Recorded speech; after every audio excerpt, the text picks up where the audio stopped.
राजा विक्रमादित्य भारतीय लोक कथाओं के एक महान और लोकप्रिय सम्राट अपनी न्यायप्रियता, साहस और बुद्धिमत्ता के लिए प्रसिद्ध है। उन्हें एक आदर्श शासक के रूप में जाना जाता है, जिन्होंने अपनी प्रजा की भलाई के लिए अपने कर्तव्यों का पालन किया और न्याय की स्थापना की।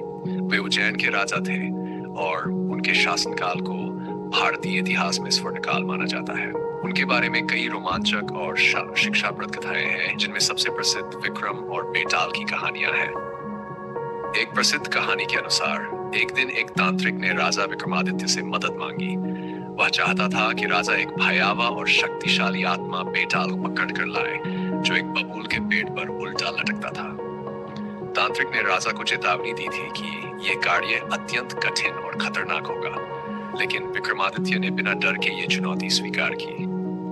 राजा विक्रम बेताल को अपने कंधे पर उठाकर ले जाने लगे, लेकिन बेताल ने उन्हें एक शर्त दी। बेताल ने कहा कि रास्ते में वह एक कहानी सुनाएगा और अंत में एक प्रश्न पूछेगा।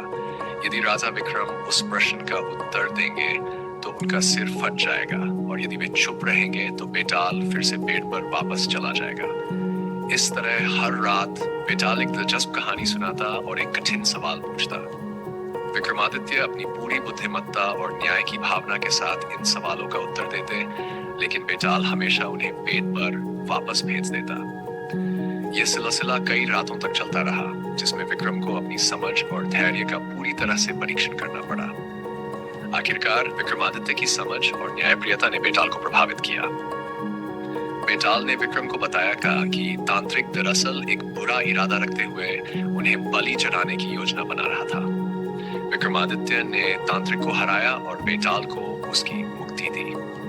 बेताल ने विक्रमादित्य को आशीर्वाद दिया और कहा कि उनका नाम हमेशा अमर रहेगा। इसके अलावा विक्रमादित्य के दरबार में नवरत्न या 9 रत्नों की एक मंडली थी, जिसमें कालिदास जैसे महान कवि और विद्वान शामिल थे।